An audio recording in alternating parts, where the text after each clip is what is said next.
Hey guys, it's Malta here, and in today's video, we're going to begin solving problems involving derivatives, and we're going to extensively use the limit process for finding a derivative. These problems tend to be rather laborious, so definitely be patient.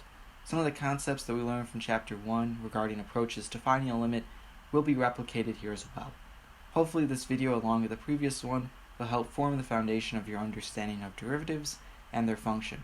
So without any further ado, let's get into it.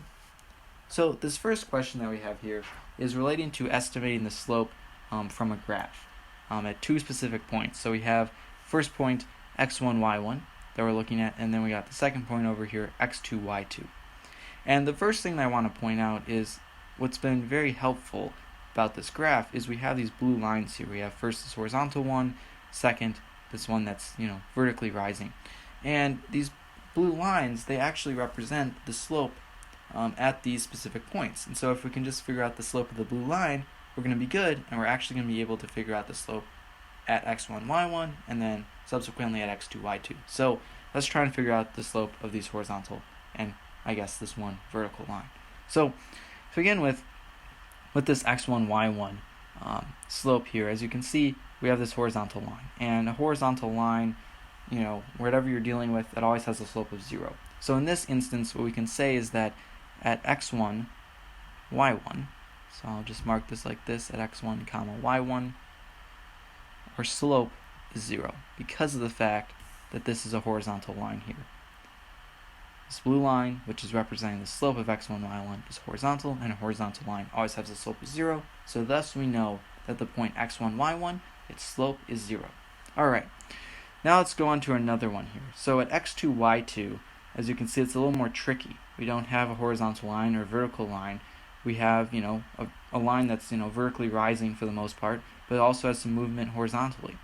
So we're going to have to try and identify the slope, and we're going to use some tools that you hopefully previously used all the way back in Algebra 1. So what we're going to try and do is we're going to try to identify the rise and then the run of the slope, because slope, remember, is rise over run. So if we can figure out, as we move from left to right, how far we rise vertically, and then divide that by how many units we moved over to the right, which is going to be our run, we'll be able to determine our slope. So in this case, as you can see here, we're going to want to identify areas on the graph in which the horizontal line, this blue horizontal line, runs directly through the graph's natural vertical and then horizontal sort of axis marks. So the first area that we have a really good intersection is right down here at 0, comma, -1, -2, -3, -4. So at 0, comma, -4, we have a perfect intersection. So this is our first point we're going to use. And then as you can see, as we follow this blue line, there's not really any other point that's super great. However, as you can see here, it looks pretty close, and I think it is right on the money actually, in terms of this blue line intersecting these natural vertical and then horizontal markings on the graph. So as you can see, this is over here, this looks to be 2, comma, 1. So we're going from 0, comma, -4 to 2, comma, 1. And so if we're looking at first at the rise from the left to the right point, as you can see, we go up 1, 2, 3, 4, 5. So we have a rise of 5. And then at the same time, we moved over 1 spot to the right and then 2 spots to the right. So in this case, our rise was 5, our run was 2, so as a result, our slope is going to be 5 halves. So we can say here is that x2, comma, y2 has a slope of 5 halves. There we go. So alright, this is our first problem complete. Okay, so here's our second one. The second one is very similar to the first one that we did. It's just now there's, again, more of these lines that are traveling both vertically and horizontally, and we're going to have to try to identify them. So in this instance here, with this x1, y1 point, we're going to try and find the intersection once more, and there's two good spots that I can see here. We have over here on the right, this one, and then over here, we have back here, this one. So this first point here is at 0, comma, -3, and then this point over here is at 1, 2, 3, 1, 2, 3, 4. So it's 3, 4. So we have 0, -3, and then we have 3, comma, 4. So let's try and figure out our rise. So our rise from here, we go up 1, we go up 2, we go up 3, we go up 4. So we have a rise of 4, and at the same time our run here is 1, 2, 3, 4, 5, 6. So we went up 4, but then over the course of that time we went over to the right 6. So as a result, we're going to have a slope of 4 over 6, which reduces down to 2/3. So in this case, we can say simply that x1 comma y1 has a slope of 2/3. There we go. Alright, now for x2, y2, we're going to use the exact same process.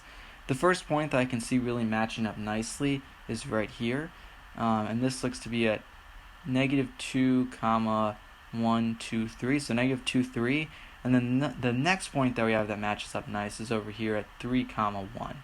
So if we go from here to here, we'll see that we actually fell in our slope. We fell by 2 units, so we fell by 2 units, and then at the same time we went over 1 unit, 2 units, 3 units, 4 units, 5 units. So we went over 5 units and we fell 2. So as a result, we're going to have a slope of -2/5, just with the simple rise over run. So in this case, x2 comma y2 has a slope of -2/5. Alright, there we go.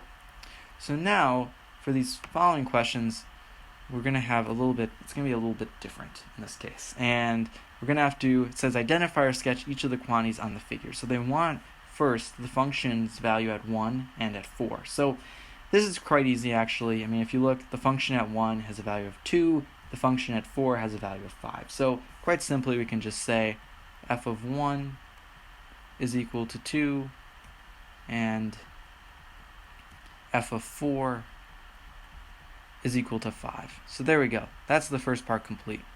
Now they ask another pretty softball question. What's f of 4 minus f of 1? Well, that's really nice. We already figured this out. So simply put, all we got to do here is just say, okay, f of 4 minus f of 1, that's all just going to be 5 minus 2, which simply put is 3. So there we go. That's pretty easy.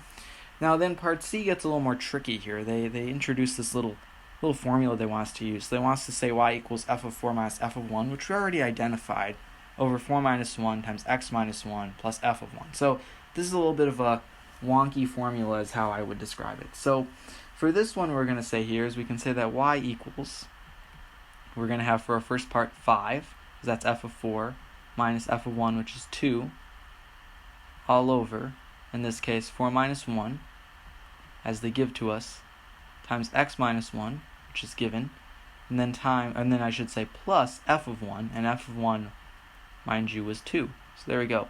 So then all we got to do essentially is we just got to simplify this thing down. And once we do that, we're going to get that y is equal to x minus 1 plus 2. So then subsequently, y is equal to x plus 1. So there we go. We solved it. That's all you got to do. So pretty much that's what it is. It's not really a quantity. I mean, I guess it is. It's just a variable plus 1. So that's all that is. So this is a bit of an interesting question. I don't know. It's I guess a little bit of a thinker, but beyond that, there's not much else to it. So all right. So here's our next question here. This is another one of these thinker ones in which we have to insert the proper inequality symbol, less than or greater than. Keep in mind there's no equal sign between the given quantities. So we have f of 4 minus f of 1 over 4 minus 1, and then we got f of 4 minus f of 3 over 4 minus 3. And so this is essentially just comparing the slopes in these cases here, because as you can see, these are our y variables over our x, so rise over run. Same thing here, we got y's over x's, rise over run. So basically, in this case, as you can see here, f of 4, mind you, was, in this case, it was 5. So it was 5 here, so we got 5. And then f of 4 was 5, I should say. And then f of 1 was 2. So we have 5 minus 2. And then this is all going to be over 4 minus 1, because this is rise over run. And so in this case, we end up getting a value of 3 over 3, which just simplifies down to 1. Alright, so there you go. So this is a value of 1. Now let's look at the second part of this here. We got f of 4 minus f of 3, so this in this case is going to be a little bit harder to identify. We know f of 4 is 5, but then f of 3 becomes a little bit of a complicated one to figure out. And so for this question, what I actually did was I just said, okay, it appears to me that f of 3, if you follow this line up here, it looks like it would be at 4.25 or something around there. So it's definitely going to be greater than 4, so we'll just say it's 4.25. That's good enough for me, at least. And then this is all over 4 minus 3. So what ends up happening is this ends up reducing down to, at least in this case, using this approximation of 4.25, you get a value of 0.75 over 1, which then ends up simplifying down to just 3/4. So there we go. So obviously in this case, for this particular problem, f of 4 minus f of 1 over 4 minus 1 was greater than, so let me just draw this in real quick, this was greater than f of 4 minus f of 3 over 4 minus 3.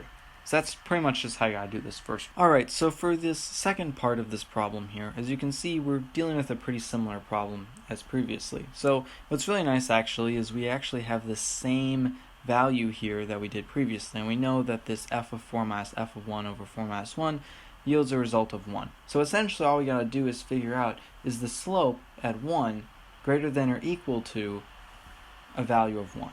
Which sounds a little strange, but we'll figure it out. So in this case here, as you can see, we're not able to just subtract numbers as we did before with rise over run. In this case, we're looking specifically to find the derivative or the slope at 1. And so it can be awfully hard to try and figure this out, especially because this is sort of a new twist on the problem. But what you can do, I should say, is you can think of drawing the tangent line that you saw in the previous problems that the book, I guess, basically hand-fed us. So if we were to draw a tangent line here, you'd see that the line would sort of go like this. It would follow up and it would be pretty vertical.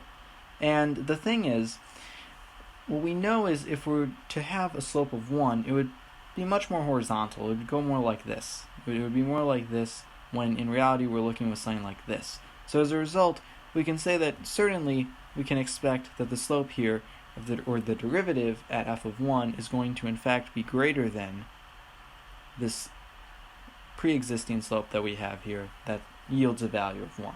So that's essentially all you have to do for this question. So then for the next batch that we have here, these are a bit more tricky, in part because now we're moving away from graphing, and instead we're looking at using sort of the limit formula or the limit equation to find a derivative. And so this is going to require just a bit of work figuring out how to navigate through this formula in order to get our final result. And what I will say is this does take a lot of time using this formula, and it's not the most efficient way of doing a derivative. And so that's why as soon as the next section, you'll notice that we're going to actually use some of the more common derivative rules that really help us get through these derivatives rather easily. But in any event, we have to obviously do this because that is what we're being asked to do. So this is the formula that we're going to use for all of these questions pretty much. I figured I'd just put this up here instead of having to rewrite it all the time, and I figure we might as well get started. So I guess first thing I want to mention too here is our function that we're looking at is 3 minus 5x, and we're specifically looking to identify the slope at the point -1, 8. Now, as a bit of a spoiler, the 8 value that we have for the y value doesn't really matter at all. It only matters what our x value is, and you'll find that out once I complete this problem. So let's get started here. So the first thing we want to do is we want to write the limit as delta x goes to 0. That's just standard procedure. I know some teachers get all strange. If you don't write that, they get upset. So we're just going to write that for the sake of it. Then what we're going to do is we're going to say 3 minus 5 times x plus delta x. And you might be asking, why did you do this? Well, the simple answer is here is, if you look at this formula, our first part here is f of x plus delta x. So essentially, wherever we see an x variable, we're going to replace it with x plus delta x. And that's just how it's going to work, because this forms this sort of new function. But then we're going to have to subtract it from our original function, which is just f of x. So in this case, we're going to be subtracting 3 minus 5x. So there we go. All right, that's great. Now what happens is, this is the easy part, we're just dividing it by delta x. And delta, if you didn't know, is just the change in x. So essentially what's going on is we're trying to get the change in x to become 0, because at that point, then we're going to be able to pinpoint the exact slope at a specific point, which is really valuable. And that's what derivatives are all about. They're about essentially taking a picture of, like, let's say a ball moving and seeing right at that moment, what's the velocity? How is it changing? Okay, so with that in mind, now what we're going to do is we're going to have to actually simplify this thing down. And so if we do some simplification, we're going to continue writing out this limit here. So the limit delta x goes to 0. And what's going to end up happening is we're going to get 3 minus 5x minus 5 delta x, and then minus 3 plus 5x. And this is all still going to be divided by delta x. So what I want you to notice here is that in this case, and in many other like cases, look at all the variables that we're going to lose here. They're going to be completely eliminated. The 3 is going to leave because we have the 3 here, and then we have the negative 3, and the 5x is going to leave. We have a negative 5x here, and we have a positive 5x here. So in the end result, we're left with a limit as delta x goes to 0, simply put, of negative 5 delta x all over delta x. And this is really great because these delta x's can cancel because they're both in the numerator and the denominator. So we're simply left with the limit as delta x goes to 0 of negative 5. And as a result, because there's no more delta x's involved, there's no sort of substitution that we have left to do, and we can just say that this is the answer. Our answer is negative 5. I know this is really messy, so negative 5, that's the answer. And there we go, that's all you got to do. So essentially it's just pretty much figuring out how to use the formula, replacement, and then just trying to simplify it out. And the simplifying part in some of these can actually be the most tricky obstacle to get over. Alright, so here's our next one here. We're dealing with, this time, the function of 3 halves x plus 1, and we're looking at the point negative 2. Now, mind you, I know for the last question you might be asking, well, what happened to that, that last point that you had there? And the simple answer is we didn't need to use it because we didn't have any x variables left. That's all that happened. The x variables all canceled out, so then we didn't have to use it. In this case, we're going to see that's going to pretty much happen in the exact same way. So once again, I have the formula listed out here for you, but now we're just going to get through the whole process of going through it once again. So we have the limit as delta x goes to 0, and this is of, in this case, 3 halves times x plus delta x, like so, plus 1, because this is the original formula just with x being replaced by x plus delta x, minus, then in parentheses, because we're subtracting the whole original function, 3 halves x plus 1. So there we go. And then this right here is all divided by delta x. So it ends up looking like this. Now we're going to do more simplification, as you're probably used to doing by now. So limit delta x goes to 0 again. We get 3 halves x plus 3 halves delta x. Then we get plus 1. And then we subtract minus 3 halves delta, 3 halves, I should just say x, my bad, minus 1. And this is all still being divided by delta x. The delta x in the denominator is rarely going to change in these questions. It's always going to be there. So if we do some simplification, you're once again going to notice that something very similar to what happened previously is going on again. And we end up getting 3 halves delta x all over delta x. And as you can tell, once again, delta x in the numerator, delta x in the denominator. That means they're going to cancel each other out. And simply put, we're going to be left with the limit as delta x goes to 0 of 3 halves. And obviously, our delta x's are gone, so our final result is going to end up being 3 halves. So once again, in this case, we actually didn't need that point that they gave us. That was pretty much irrelevant because the slope is constant throughout this throughout this function, which makes sense because look at this. This is a linear function. It's got a constant slope of 3 halves, so we would expect once we do this derivative formula here that we would get 3 halves, because in reality, at all single points on this slope, it's going to be 3 halves because it's a straight line. So that's all you got to do. Now, for these upcoming ones, it gets a little tricky now because look, now we're dealing with x squared minus 9. Now we're going into quadratics. And so as a result, the slopes are going to be changing on the quadratic. Obviously, right at, in this case, the base of the quadratic, you're going to have a slope of 0, but as you keep moving up, it's going to keep getting greater. And so then we got to figure out exactly here at the point, at point 2 comma negative 5, what that slope is going to be. So for this question, we're going to pretty much carry out the same way as we've done before. I'm just going to write here the limit as delta x goes to 0 So we end up having x plus delta x squared, and this value is subtracted from 9, and then we're going to subtract the original function, which is x squared minus 9. So it goes like this, and then we're going to divide all of this by delta x. Alright, so then what ends up happening is we get the limit as delta x goes to 0, and if we do all of our multiplication distribution, we get x squared plus 2x delta x plus delta x squared,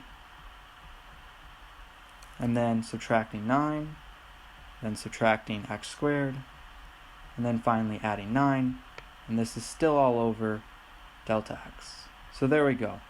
Alright, now we're going to do our simplification. Everything is, I shouldn't say everything, but most things are going to drop out again.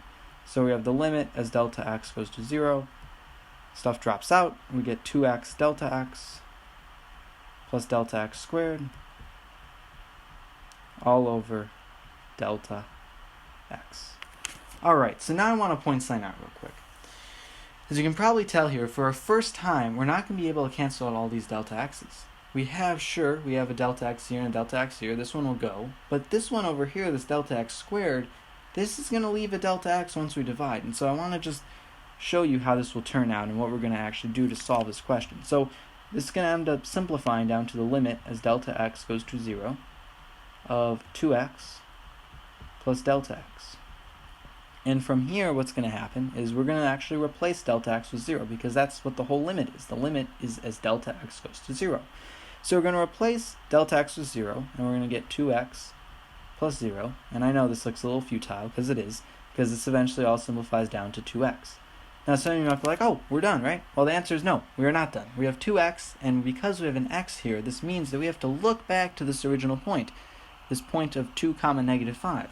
And the x coordinate here is 2, and we see an x over here. So you know what that means? We got to replace this x with a value of 2. So we do our substitution, and you get 2 times 2, and 2 times 2, as many of you know, is going to be equal to 4. And that's your final answer right there. This here proves what we found what we found here is that the slope at the point of 2 comma negative 5 is a value of 4. And so that's really valuable, because we couldn't have found this really any other way using our previous methods. This is sort of something revolutionary to us. This is something that we could never do with the knowledge base that we've had. We've really just expanded our possibilities now, which is really valuable. Alright, so now we're going to move on, and we're going to go to this next question here. And you can see we're dealing with a pretty similar question. Once again, it's a quadratic. This time it's just 5 minus x squared. We're at the point 3 comma negative 4. So we're going to try and approach this in much the same manner as we did before. So we have the limit as delta x goes to 0. And this is going to be 5 minus x plus delta x squared, because we're just replacing x with x plus delta x minus the original function, which is 5 minus x squared. So we have all this, and this still is going to be divided by delta x, because that's just matching up with the formula. So then we can do our distribution, and we're going to end up getting 5 minus x squared minus 2x delta x minus delta x squared minus 5 plus x squared. So there we go, and this is still all over delta x. Now this 5 over here looks pretty terrible, so I'm going to try and fix it. I kind of did a bad job, but it doesn't matter. The 5s are going to cancel out anyway. So we get the limit as delta x goes to 0 of, in this case, negative 2x delta x minus delta x squared all over delta x.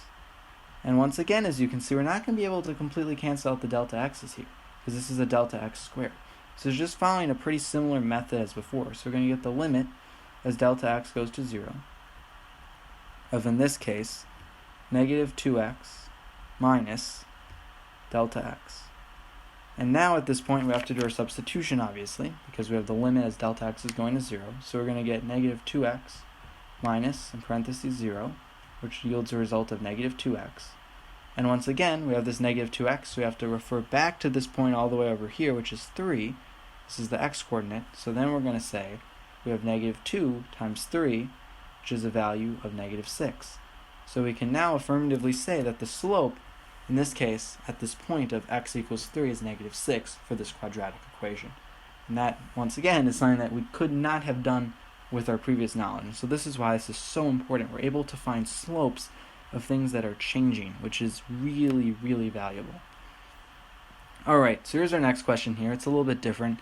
We have 3t minus t squared, and what I'm going to say ahead of this question is, personally, I always like dealing with x variables, and so I'm going to make, and so in my work at least, all of this stuff is going to be with an x variable. I'm essentially just rewriting this in my mind as 3x minus x squared, because that's just how I like to do things. I like things to be pretty much the exact same. So in this case, what ends up happening is we have the limit as delta x goes to 0 of, in this case, 3 times x plus delta x minus x plus delta x squared minus 3x minus x squared.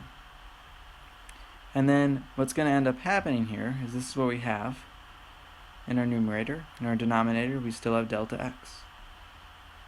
So yeah, so this is a little bit, obviously, a little bit more complex than we've experienced before, but we shouldn't really be surprised because it's a little bit longer here in the numerator simply because of the fact that, look, we have these t variables that came in twice, and so as a result we had to replace this x plus delta x into them twice. And so if you were just to do this all at t variables, all that you'd do is you'd make the x values here, you'd make them t plus delta t minus f of t over delta t again. So basically, you know, it doesn't do anything whether or not you're using x as your variable or t as your variable. You're going to end up with the same result. So it's not that big of a deal, I would say. Alright, so now let's do this distribution real quick here. So we get the limit as delta x goes to 0, and in this case we're going to have 3x plus 3 delta x minus x squared minus 2x delta x, and then this is minus delta x squared minus 3x plus x squared, and then this is all over right here, delta x. Alright, wonderful. There we go. So now, if we simplify this, we're going to get a bunch of cancellations, which is super nice because it makes it easier to deal with. And we're going to end up getting the limit as delta x goes to 0 is just 3 delta x minus 2x delta x minus delta x squared all over delta x. So there we go. Now in this case we're going to do our simplification again. I'm just going to jump down a line though because of this problem is taking up more space than all of the previous ones pretty much. So once we do the simplification, what you're going to see is we have the limit, once again, as delta x goes to 0 of, in this case, 3 minus 2x, which I'll write minus delta x. Alright, so there we go. So as you can see, all that we did was we just divided everything out of its delta x, and so we just got 3 in this case, minus 2x, and then minus delta x. So now we got a lot more variables and a lot more stuff to deal with, and you might be asking yourself, oh, hold on, we have a delta x now, we have an x, what do we do first? How do we carry this out? Well, what I always just do is I always just solve for the limit first, so we're just going to get 3 minus 2x, then minus in parentheses 0, which is super nice because that just leaves us with 3 minus 2x, which is pretty easy to solve. So we replace this x variable with the x coordinate that we're given. Well, that's 0. That's awesome because then we get 3 minus 2 times 0, and that just yields a result of 3 minus 0, which is 3. So there we go. So the derivative here, or the slope at least, at the x coordinate at the point 0, 0 of 3t minus t squared is just simply a value of 3. So there we go. That's pretty cool and really good. So alright, so now we got one last final question to do. It's pretty similar. We got t squared plus 4t at the point 1, 5. Once again, I'm not going to follow their t variable structure. I'm just still going to do it straight up with x variables. So you'll see how that works. So here we go. So pretty much we have the limit as delta x goes to 0 of, in this case, x plus delta x squared plus 4 times x plus delta x. And then this right here is all going to be subtracted by the original function, which is x squared plus 4x. Alright, so there we go. And then this right here is all divided by delta x. So alright, so now you gotta do a distribution, as we have been doing quite frequently here. So we have the limit as the delta x goes to 0. In this case, it's going to be x squared plus 2x delta x plus delta x squared plus 4x plus 4 delta x. And then we have minus x squared minus 4x. And this right here is just all over delta x. Alright, so great. We've done the hard part. We've done the real grunt work. And now what we can do is we can finally get a little bit of relief for what we've done by having some of these variables cancel out. Actually, most of them are going to cancel out. So you get the limit as delta x goes to 0 of, in this case, 2x delta x plus delta x squared plus 4 delta x all over delta x. And quite simply then, as I'm going to jump down here, we have the limit as delta x goes to 0 of 2x plus delta x plus 4. So there we go. So now we're at this stage. Now once again, what I'm going to do is I'm going to replace this delta x with its limit value, which is 0. So we're going to end up getting 2x plus, in parentheses, 0 plus 4, which just simplifies down to 2x plus 4, which is great, because then at this point we can do our replacement here with this x variable with its x coordinate. So what's going to happen is we're going to get 2 times 1 plus 4, which ends up giving us a value of 6. So there we go. What we can say here is that the slope of the tangent line, or the derivative in this case, the slope of the derivative at the point 1, 5 of t squared plus 4t yields a value of 6. And so that is really, like, these last several questions here have been super nice, because this is stuff that, you just couldn't do with, simple rise over run. This is stuff that you actually need calculus for. And derivatives and integrals, I will say, and we're going to encounter integrals in later chapters, but derivatives and integrals nonetheless are the central foundation of calculus. And knowing really sort of the basic fundamentals behind these will make your life a ton easier throughout, whether you're completing honors pre-calculus or doing calculus AB and then venturing on to BC or going into multivariable calculus. All this stuff really all is sort of the whole foundation on which you have to build upon your knowledge. And so it's really valuable. They're able to get a good understanding of this. So I want to thank you guys for listening, for watching this video, I should say. I know this isn't exactly the most fun thing to be doing. This is a bit of a pain in the tail.